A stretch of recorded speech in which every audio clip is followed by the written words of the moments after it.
네, 오늘 이 자리에 네 분의 패널 모셨습니다. 고영신 한양대 특임교수, 김우석 미래전략개발연구소 부소장, 차재원 부산 가톨릭대 교수, 윤희용 오피니언 라이브 센터장 나오셨습니다. 어서 오십시오. 안녕하세요. 네, 안녕하세요. 먼저 앞서서 허승환 앵커가 좀 전해줬는데요. 살생부 파문 가라앉기는 했는데요. 지금 또 다른 파문 때문에 좀 경랑을 맞고 있는 것 같습니다. 먼저 좀 김우석 부소장님께 여쭤볼까요? 이거 지금 어떤 배경에서 이게 좀 나온 건지 좀 설명을 좀 해줄 수 있을까요? 일단은 지금 그 공천을 하기 전에 사전 준비 단계가 있잖아요. 그렇죠. 그건 일단 여론을 살펴가지고 후보들에 대한 객관적인 평가의 자료로 삼기 위해서 뭐 여론조사에 가지고 공천을 한다기보다는 공천 전 단계 그 여론조사가 지금 누출이 된 것 같아요. 공시전 절차 중에 이게 하던 과정에 빠져나온 거잖아요. 그렇죠, 그렇죠. 보통은 여의도 연구소에서 주관을 하고 여의도 연구소에서 다른 여론조사 기관에 발주를 해서 그 결과를 가지고 공천관리위원회에 보고를 하는 형태입니다. 그러면 그 선상에서 뭐 유출이 됐다고 하면 누군가 유출이 됐겠죠. 그런데 지금 여기에서 문제가 되는 거는 예전에도 사실은 이런 여론조사 같은 경우에는 예전 총선 때나 이런 때도 돌긴 돌았어요. 그런데 이번에는 그 카카오톡을 통해서 그 SNS를 통해서 이게 굉장히 급격하게 퍼져나간 형태가 있고 또 살생부 사건이 있었기 때문에 더욱더 민감하게 반응한 측면이 있는 것 같아요. 그래서 이 부분에 대해서는 좀 경각심을 가지고 한 번 더 점검을 하고 뭐 확인할 건 확실히 확인을 해야지 공천관리위원회나 당 지도부나가 그 신뢰를 가지고 공천할 수 있겠다 이런 생각이 근데 지금 듭니다. 앞서서 지금 저희가 그 화면을 통해서 좀 보이긴 했는데 앞서서 보신 화면의 형태, 지금 말씀하신 대로 공식적으로 만드는 자료라고는 하는데 저런 형태로 만들어지게 되는 건가요? 저거 보니까 저도 이렇게 보긴 봤는데요. 오자도 있고 이런 걸 보면은 그거를 확인해가지고 다시 재가공한 형태의 옮겨진 거죠. 그런 것과 같이 보이고 원본이 바로 나왔다라고 하는 거는 사실 너무나 명백하게 그 범법행위이기 때문에 해당 당사자들이 그렇게 할 수는 없었을 거예요. 저거는 아마 그 자기들끼리 누가 했는지 모르겠지만 그 결과를 가지고 재가공하고 돌려보던 게 누출이 됐다. 그랬다면은 혹시 저 수치도 바뀌거나 했을 가능성도 있는 건가요? 그 부분은 조사해 보면 알겠지만요. 내용 자체가 바뀌었을 가능성은 크지 않을 것 같아요. 왜냐하면 그게 처음부터 의도가 있었으면은 내용을 바꿔서 했겠지만 저거는 지금까지 봐서는 참고 자료로 서로 같이 공유했던 것이지 저걸 가지고 뭐 그렇게 뭐 이걸 가지고 무슨 공작을 하거나 이렇게 하려고 처음에 의도됐을 것이라고 보기에는 힘들다 이렇게 보겠습니다. 앞서 설명을 해주셨는데요. 이런 자료가 좀 유출됐다면 분명히 무슨 의도를 갖고 유출하지 않았을까 의심해 볼 수 있는 부분 아니겠습니까 지금? 그렇죠. 뭐 이 자료가 여의도 연구원에서 관리는 하지만 조사 자체를 여의도 연구원에서 하는 건 아니고 여론조사 기관에 의뢰를 하죠. 의뢰를 하기 때문에 뭐 여론조사 기관에서 나왔으면 모르지만 거기서 나왔을 리는 만무하고 어쨌든 그것을 보고받는 사람이나 기관이 있을 거 아닙니까? 그러면 뭐 여의도 연구원에 일차적으로 올 테고 그 여론조사팀에 뭐 연구원장은 자기도 이 공천과 관련한 여론조사는 보고란에서 제외됐다. 이 부분은 공관위원장한테 직접 보고되고 공관위원장이 아마 공관위원들한테 회람을 시켰겠죠. 그래서 뭐 언론 보도에 따르면 다시 수거를 했다는 거 아닙니까? 우리도 뭐 어떤 이사회라든가 이런 데 가면은 중요한 자료는 일단 보고 회람을 한 뒤에 수거를 해가는 그런 경우 같은데 여기도 아마 그랬던 것 같은데 어쨌든 이런 자료가 나왔다는 것은 공관위의 신뢰성이라든가 공정성에 대해서 상당한 뭐 악영향을 미칠 수 있기 때문에 이한 공관위원장도 철저한 진상규명을 요구를 했습니다마는 어쨌든 공관위에서 나왔는지 아니면 이런 보고가 어디 당의 어떤 당직 뭐 최고위원이든 뭐 대표든 이런 보고 루트가 있는지 이런 것은 철저히 좀 조사를 해서 밝혀내야만이 이 공관위의 어떤 그 신뢰성 이런 부분이 회복될 것 같고 그렇지 않을 경우는 공관위원 일부가 사실 그 공관위원들 보면은 그 몇몇 외부 인사들은 거의 뭐 이렇게 지명도라든가 이런 것보다는 어떤 최고위원들의 개인적인 그런 것에 의해서 지명이 된 경우가 있는 것 같아요. 저희들이 잘 모르는 그럼 뭐 그런 부분들이 뭐 또 뭐 자기를 지명한 분에 대해서 좀 그 좀 한번 좀 어떻게 됐는지 갖고 와보라고 할 수도 있는데 뭐 그럴 가능성은 뭐 높지는 않지만 어쨌든 이런 자료가 나왔다는 것은 거기에 의도성이 있다고 봐야죠. 그렇겠죠. 이 자료를 뭐 심심풀이로 돌리지는 않았을 거 아닙니까? 그것이 비박이든 친박이든 이런 자료가 흘러나온 것은 의도성이 있는 거고 틀림없는 거고 또 네. 하나는 과거에 얼마 전에도 뭐 강주에서도 임내연 의원 같은 경우 뭐 허위 여론조사를 가지고 막 돌려가지고 그것 좀 조사해라 해서 사실은 경찰 수사까지도 뭐 벌어지고 선관위 수사가 조사가 이루어지고 그랬는데 어쨌든 이런 무슨 의도를 가지고 나왔는지 지금 뭐 여기서 단정할 수는 없고 그런 부분들이 좀 명확하게 밝혀지는 것이 앞으로 공정성이라든가 신뢰성 회복에 도움이 될 것 같습니다. 네, 알겠습니다. 지금 보면은 앞서 살생부 명단 나왔을 때도 마찬가지지만 이번에도 또 서로를 의심하고 있습니다. 지금 그렇죠. 누구를 했는지 지금 이것도 개파 갈등 불씨돼 갖고는 크게 타오르지 않을까 이런 생각이 드는데요. 그럴 가능성이 좀 뭐 크다고 봅니다. 근데 사실 어떻게 보면 이 지금 이번도 그 상향식 공천을 한다고 하지만 어차피 후보들이 상당히 많기 때문에 후보를 압축할 수밖에 없지 않습니까? 압축을 하려고 하면 여러 가지 뭐 자격 심사도 하겠지만 이와 더불어서 중요한 것이 여론조사거든요. 사전 여론조사가 상당히 중요하다는 거죠. 그렇기 때문에 후보들 입장에서는 아무래도 내가 어떻게 됐을까 상당히 조바심이 탈 수밖에 없잖아요. 그렇기 때문에 이 이제 그 어떻게 뭐 좀 이래 연을 닿아서라도 좀 빨리 자기 결과를 알고 싶어하는 사람들이 아마 입수를 했겠죠. 입수를 했는데 이것이 이제 지금 워낙 SNS가 발달되다 보니까 이게 이제 급속하게 퍼진 그런 측면이 분명히 있지만 그렇다고 해서 정치적 의도가 없느냐? 저는 뭐 굳이 정치적 의도를 제가 한번 생각을 해보니까 이번에 명단을 제 나름대로 분석을 해봤어요. 분석을 해보니까 진짜 정말 놀라운 것이 현역 절대 우위라는 거예요. 현역은 어떤 식으로 되든 다 대충 다 이기는 걸로 보고 설사 현역이 뒤지는 경우라 하더라도 전직 의원들 또는 기초단체장들이 상당히 우위에 있다는 거예요. 그러면 이런 식의 그 여론조사에 의해서 후보가 압축이 된다면 결국은 상향식 공천도 기득권 유지로 갈 수밖에 없다. 그러면 결국 상향식 공천 이꼴 기득권 유지라는 이러한 셈법이 형성이 된다면 이것이 만약에 유출된 정치적 의도가 있다고 한다면 어떻게 보면 상향식 공천 틀 자체를 바꾸자는 책에서 흘렸을 수도 있다는 그런 비하까지 논리적 비하가 충분히 가능할 수 있다는 거죠. 그것이 맞는지 안 맞는지는 뭐 저도 정확하게 모르겠습니다만 그런 비하가 가능하다고 한다면 그 논리적 그 비하를 두고 그 또 손해보는 측에서는 그렇기 때문에 저쪽에서 흘렸을 것이다. 소위 말하는 친박에서 흘렸을 것이다. 아니다 이런 식으로 하기 때문에 정치적 공방은 커질 수밖에 없다.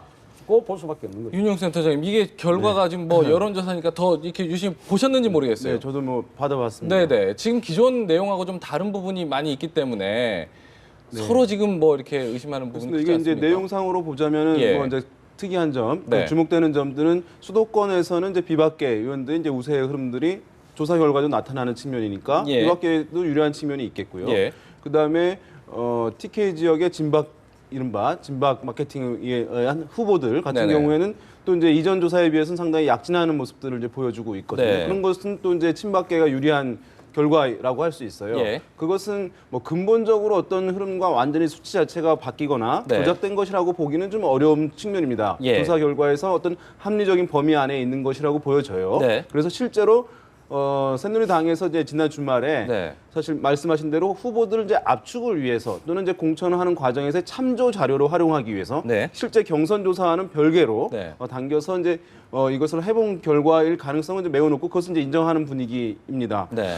그래서 이제 그런데 과연 이제 이것을 누가 그러면 이득을 보는 것인가를 통해서 사실은 이제 이것을 어디서 유출된 것을 좀 분석해 볼 수 있는 것인데 뭐 결과 자체는 이제 특정 계파에게만 일방적으로 유리한 것은 아니기 때문에 그렇다고 한다면 유출되는 과정에서는 어떤 좀 우발적인 차원에서 유출이 되거나 어떤 개인적인 차원에서 유출이 되었다가 이것을 전면 오픈하는 것에 대한 측에서 고민은 있었을 것이라고 보여요. 그랬을 경우에는 지금 이제 이것이 오픈이 되면서 공천관리위원회가 지금 적절하게 이것 공천관리를 제대로 하지 못하고 있다는 것에 타격을 주고자 하는 정치적 의도가 있었다는 해석이 일단 가능할 수 있거든요.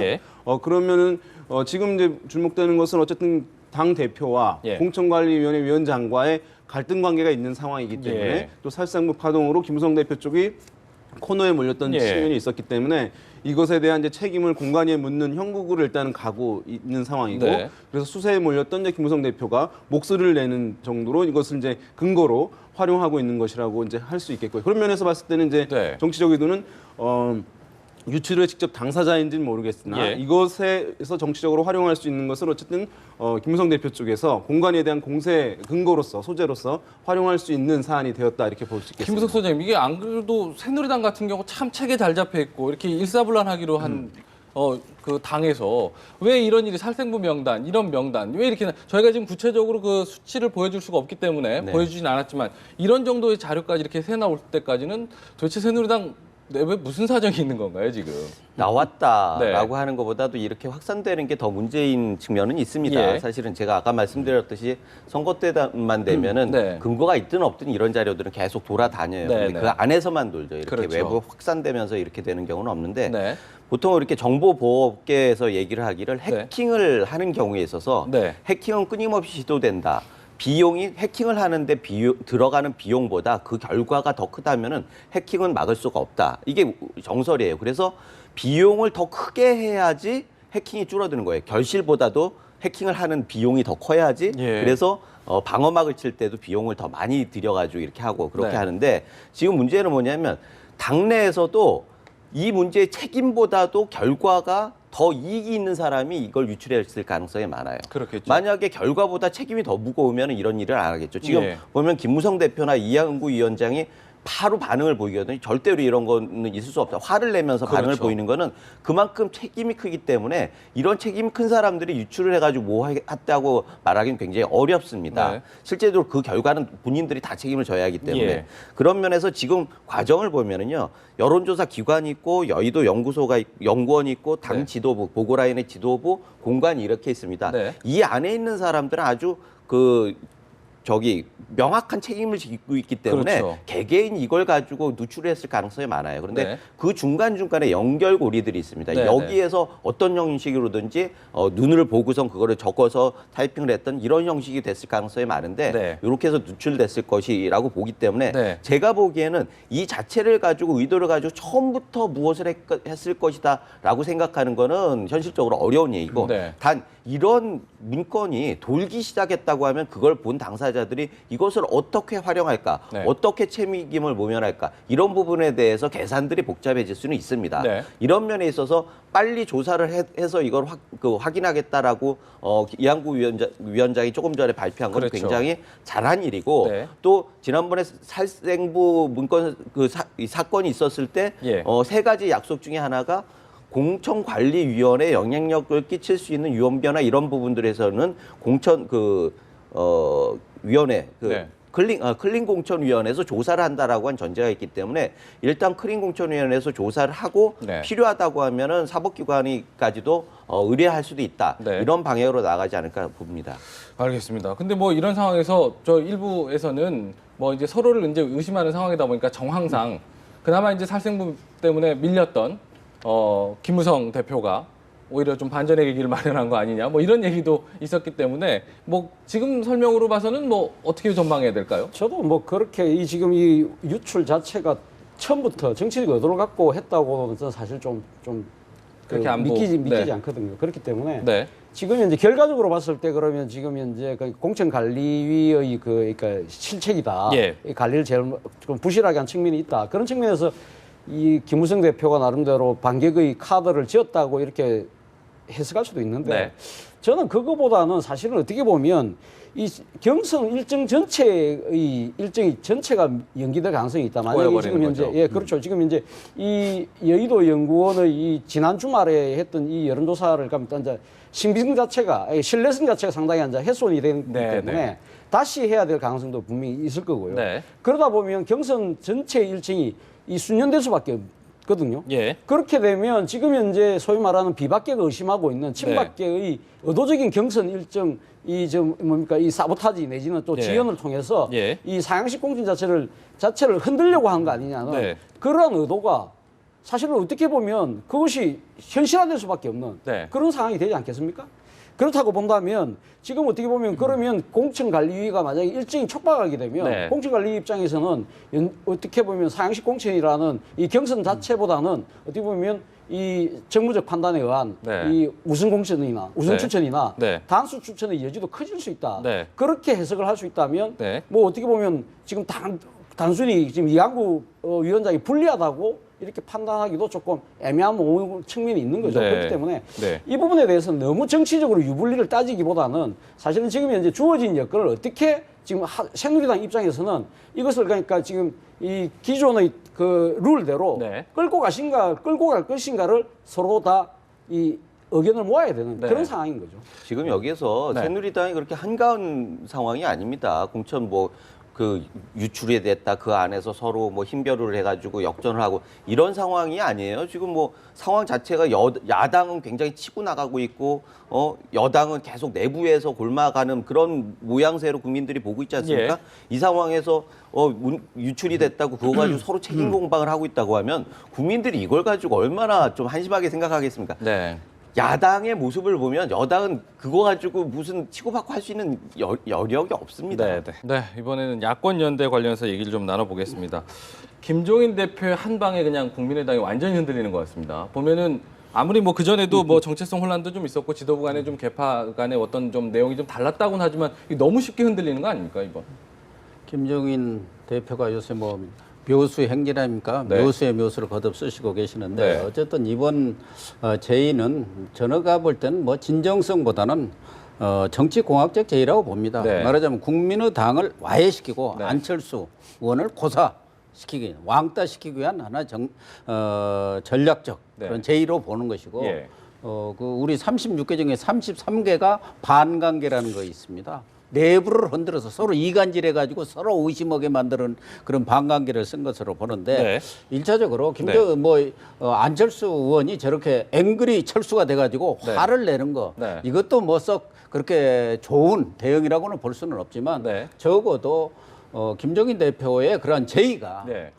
진정성이 있으려면 최소한의 A는 갖춰야 한다. 근데 예. 그 A가 벗어났다는 예. 안철수 너는 빼버리고 다른 사람은 개별적으로라. 그것도 뭐 통합도 아니고 경우에 따라서는 복당해라. 네. 이런 얘기는 상대에 대한 최소한의 A마저도 없는 것이고 네. 두 번째, 지금 저분들이 나간 이유가 친노 패권주의에 도대체 이건 거기에 반발해서 나간 거 아닙니까? 예. 그러면 친노 패권을 단 한 명이라도 잘랐느냐 이거예요. 예. 적어도 그런 것을 가시적으로 보여주면서 예. 지금 문재인 대표가 물러났으면 친노 패권이 없어진 겁니까? 집 안에 인테리어 좀 바꾼다고 해서 집 자체가 바뀌는 건 아니에요. 네. 분칠 좀 한다고 해서 바뀌는 건 아니기 때문에 네. 1차 컷오프 정도라도 해서 네. 지금 1차 그 20% 그것은 끝났습니다만 본인이 하겠다는 2차, 3차 네. 컷오프를 통해서 정말 그동안 문제가 됐던 친노 의원들에 대해서도 과감하게 네. 이렇게 컷오프를 시키면서 네. 봐라. 이제는 당신들이 이야기했던 친노 패권도 없고 또 문재인 대표 물러나라고 했는데 물러났다. 네. 그러면은 우리가 그런 탈당의 요인이 없어지기 때문에 네. 우리가 합쳐서 네. 새누리당에 뭐 과반을 저지를 하자든지 180석 압도적 다수를 차지하는 걸 저지하자고 그렇게 네. 명분을 제시를 했어야 하는데 네. 그런 것은 없이 이렇게 흔드는 차원에서 하나의 선거 총선 전략 차원에서 제의를 네. 하니까 네. 안철수 의원이야 지금 발끈할 죽게 수밖에 아니면 없겠- 까무러치기 아닙니까? 네, 네. 그러니까 저렇게 감정적 대응까지 하는 것 같습니다. 네, 지금 보면 명분도 없고 예의도 없었다 이렇게 지적을 하셨는데 네. 어쨌든 안철수 입장에서는 흔들릴 수밖에 없는 상황인데 대권 주자로서 굉장히 그 치명상이 아닐까 이렇게 생각이 좀 드는데요. 우리 그 동화를 보나 신화를 보나 네. 어떤 마지막에 승리자는 여러 가지 굴곡이 있지 않습니까? 네.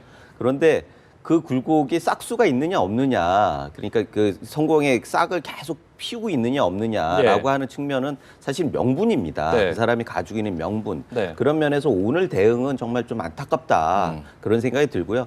그런 걸 새삼스럽게 지금 안철수 대표 정치력이나 이런 걸 논해봐야 그건 중요한 거 아닌 것 같고, 지금 어차피 안철수 대표가 들어가지 않겠다라고 얘기를 했고 일정 정도 전체적인 분위기가 흔쾌하게 또 통합으로 가기는 힘들 겁니다. 어찌됐든 야권 통합보다는 낮은 단계에 이렇게 연대 이런 정도는 가능할지는 모르겠지만요. 지금 이 상황에서 박지원 건노갑이라고 하는 동교동계가 합쳐졌다라는 얘기는 대세에서 안철수 대표가 대세를 다시 논할 상황은 못 됐지만 작은 어떤 지역적인 근거는 그래도 유지하고 있다라는 걸 의미합니다. 삼국지에서도 유비가 밀리고 밀려도 그래도 형주라고 하는 조그만 땅 하나를 가지고 재기에 성공했듯이 지금은 명분, 대국민적 명분을 혼자라도 기치를 걸고 네. 호남이라고 하는 지역적 기반을 사수하면서 다음은 권토중래를 하는 그런 길을 걸어야 할 텐데 그걸 잘 해낼 수 있을지 모르겠습니다. 또 반대편에서는 김종인 대표 같은 경우에는 어찌됐든 아까 말씀하셨듯이 이번 당장 통합을 하겠다 하면 좋겠지만 뭐 그런 건 아닌 것 같고 어찌됐든 친노를 척결하기 위해서라도 그 빈 공백을 메워야 하는데 자기 사단이 없어요. 김종인 대표는 혼자 왔거든요. 그러다 보니까 외부에 있는 사람들 다시 돌려서라도 좀 희석시키고 내부를 재편을 해야 한다. 이런 요구가 있었던 것 같고 그걸 하기 위해서 내부를 흔들어 놓는 역할을 한 것 같습니다. 그러니까 어쨌든 뭐 안철수 대표로서는 리더십의 큰 상처가 아닐 수 없는 게 여론조사 결과만 해도 그렇습니다. 지금 나온 거 보니까요. 지지율이 대권 주자들 볼 때 4위까지 내려갔더라고요. 오세훈 전 서울시장보다 좀 낮게 나온 거거든요. 처음이죠, 사실은. 맞습니다. 지금 뭐 이런 하락세 이렇게까지 4위까지 떨어진 것은 이제 최근 이번의 일인데요. 국민의당 지지율은 안철수 대표의 대선 주자 지지율과 사실은 거의 동일하게 움직이고 있어요. 그래서 이제 그 하락세가 당 지지율과 또 차기 대선 주자 지지율 하락 같이 이제 나타나고 있어서 추세적으로 지금 계속해서 나타나고 있어서 지금 멈출 수 없는 상황이라는 점에 문제가 있습니다. 사실은 이제 이 부분을 일정 수준에서 차단을 해야 되는 것인데 지금은 제3정당으로서 이 국면에서 사실 존재감을 부각할 수가 없는 것이에요. 이 통합론의 자체만이라도 봤을 때는 국민의당 입장에서는 메시지를 대중들에게 전달할 수 있는 모든 수단들이 사실은 사라졌다고 보는 게 맞습니다. 왜냐하면 안철수 대표나 당의 어떤 중진들이 대중들을 만났을 때 또는 언론을 만났을 때 물어보는 것이 통합에 대해서 어떻게 할 것이냐, 야권 통합론에 대해서 그 얘기만 물어볼 것이기 때문에 다른 국민의 정당이 이번 선거에서 유권자들에 위해서 무엇을 할 것이다라는 얘기를 사실 아무도 알 수 없는 상황이기 때문에 그래서 앞으로도 반전의 기회를 찾기가 힘들고 만약에 이제 상대가 있는 게임이기 때문에 더불어민주당이 어떤 결정적인 실책이 있으면 그것이 이제 반사작용으로 국민의당의 지지율이 반전할 수 있는데 지금 김종인 대표가 완전히 장악한 상황에서 특별히 실수할 것처럼 보이지 않거든요. 그런 면에서 더더욱 이제 지금 이 위기가 깊어지고 있다고 볼 수 있는데요. 그다음에 심판론을 아마 야당이 내놓을 거예요. 더불어민주당이 정권에 대한 심판론을 세우게 되면 그러면 이제 그 심판론에 동조하는 야권 성향층은 링 위에 올라가 있는 가장 큰 정당에게 그렇겠죠. 사실은 회초리를 쥐어주게 되는 것이거든요. 그렇게 되면 존재감이 더 제약될 수밖에 없는 부분들이 있어서 2중 3중에 지금 위기 상황에 처해 있다. 그리고 이런 통합론에 있었을 때는 방어하기 위해서는 대표랑 모든 사실을 당의 사람들이 단호하게 그것을 거부해야 되거든요. 과거에 노무현 전 대통령이 2005년 7월에 한나라당에 대연정을 제안했어요. 그때 이제 박근혜 대표였죠. 단호하게 우린 거부한다 하면서 그것이 더 이상 일절 논의되지 않도록 차단을 해서 사실은 성공했던 부분이 있었거든요. 근데 지금 같은 경우는 안 대표는 이런 강경한 입장을 내보이지만 당의 다른 이제 의원들은 대다수가요. 전혀 다른 이것이 이제 본인들이 당선되기 어려운 상황에서 이게 웬 동아줄이냐라고 이제 생각하는 의원들이 많이 있는 것이거든요. 그러다 보니까 이것이 당의 이제 균열 요인으로 작동하게 되고 이 통합론을 차단하지 못하고 있는 것이 지금 이제 가장 큰 문제다. 이렇게 이제 봐야 될 것 같습니다. 지금 그런 상황 때문에 그런지요? 아니면은 뭐 앞서서 얘기했던 필리버스터 때문인지 제1야당의 존재감을 좀 보여줘서 그런지 특히 이제 호남에서 지지율도 좀 좁아지는 상황 아니겠습니까? 지금 더민주 입장으로서는 굉장히 좀 어쨌든 바람을 좀 탄 분위기인데요. 그렇죠. 지금 그 필리버스터에 대한 여러 가지 평가가 분분합니다만은 아무튼 더불어민주당 입장에서 봤을 때는 손해보지 않는 장사였다는 저는 생각합니다. 일단 모처럼 야당다운 야당 모습을 보였다는 측면에서 지지자들이 결집하게 된 거 아닙니까? 그 과정에서 지금 또 그 연이어 놓은 이 김종인 대표의 통합 제의 자체가 상당히 전체적인 정치판, 야권뿐만 아니라 전체의 정치판을 흔드는 강력한 이슈로 부각되면서 지금 모든 이슈를 어떻게 보면 더불어민주당이 선도한 듯한 그런 모습을 보이고 끌고 가는 분위기잖아요. 그러다 보니까 지금 안철수 대표의 입장에서는 점점 더 곤혹스러운 처지로 내몰릴 수밖에 없는 거죠. 그러다 보면 야권의 그 지지자들 입장에서 보면 그럼 새로운 목소리, 새 정치 때문에 상당히 기대를 했던 이 국민의당의 이 지금 현재 이 확장성이나 이것이 좀 희박하다고 생각하면 어차피 지금 이 선거 자체에서 어떻게 보면 견제 세력을 제대로 키워야 된다고 한다면 어차피 더불어민주당에게 쏠릴 수밖에 없는 그런 균형추가 옮겨올 수밖에 없는 그런 상황이죠. 그리고 또 하나는 지금 국민의당이 이때까지 보여준 여러 가지 모습들이 지금 뭐 박지원 의원이다, 정동영 전 의원이다 이런 분들은 많이 모셔오잖아요. 이런 모습들이 어떻게 보면 이 호남 쪽에서의 뭐 지지체는 좀 결집하는지 몰라도 그것이 우리 눈에는 너무 익숙한, 너무나 익숙한 장면들이거든요. 새로운 장면이 새로운 아니잖아요. 장면이 아니죠. 그러니까 새로 당을 깨고 나가서 새로운 당을 만들려고 했을 때 그러면 안철수식의 새로운 정치의 모습을 보여야 되는데 그러한 부분보다는 너무 익숙한 모습들이 지금 오롯되고 있기 때문에 그러한 부분들이 실망한 표들이 다시 더불어민주당으로 옮겨오는 그런 과정인 것 같습니다. 그 뭐 앞서서 뭐 다 해주셨던 얘기겠지만 오늘 조선일보에서 여론조사해 보니까 더민주가 1여 다야 구도 속에서 어쨌든 수도권 중심으로 선전을 하고 있는 상황에서요.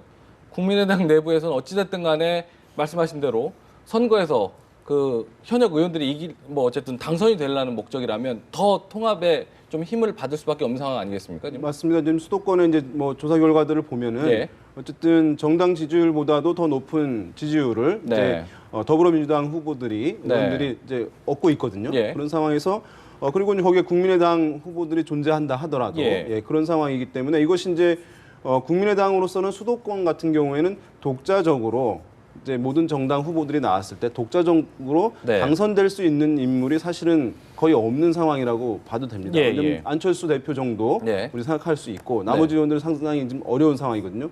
그런 상황에서 이제 연대가 되지 않으면 야권 후보가 단일화되지 않으면 사실 국회의원들 같은 경우는 가장 중요한 목적 함수라는 것이 본인의 재선이거든요. 탈당한 이유도 사실은 재선 가능성을 높이는 차원에서 이루어졌다고 보거든요. 그쪽으로 힘이 기울을 것이라고 예상하고. 근데 지금은 이제 상황이 변화되었기 때문에 그런 본인의 재선 가능성을 최대한 높이는 쪽으로 또 목소리를 낼 수밖에 없고. 그래서 지금 국민의당으로서는 의원들이 수도권에서 탈당한 의원들 중심으로 이제 이 연대 내지는 통합에 대해서 적극적으로 호응하는 목소리가 나올 수밖에 없는 그런 상황이고 이것이 아까 말씀드린 대로 이제 당에는 타격으로 작용할 수밖에 없다. 이게요 지금 연대나 통합이 사실은 지금 수읽기나 이런 맞추기 이런 개념이 아니라 사실 기세의 문제입니다. 우리가 예전부터 계속 알겠지만 일여 다야를 얘기하는 거는 착시 현상이에요. 그 말씀하셨듯이 국민의당에서 뭐 제대로 된 후보를 수도권에서 내는 경우가 거의 없습니다. 몇 개 안 돼요.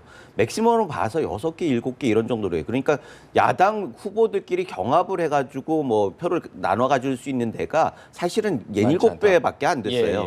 그런 상황에서 그 일여 다야를 전제로 해가지고 만약 새누리당이 전략을 짰다고 하면 정말 큰 패착을 준 거고 지금 통합 얘기를 하는 거는 기세라고 말씀드렸는데 이렇게 되면 쏠림 현상이 있다는 거죠. 야권 지지자들이 이제는 그래도 대안이 있는가라고 하는 생각이 아니라 이제는 하나의 대안을 가지고 쏠림 현상이 있기 때문에 수도권이 1대1 구도가 명확해지고 1대1 구도가 명확해지면 과거의 예를 봤을 때는 수도권은 야당이 더 유리했다라고 하는 면에서 지난번보다 수도권에서 여당이 선전하기가 굉장히 쉽지 않다.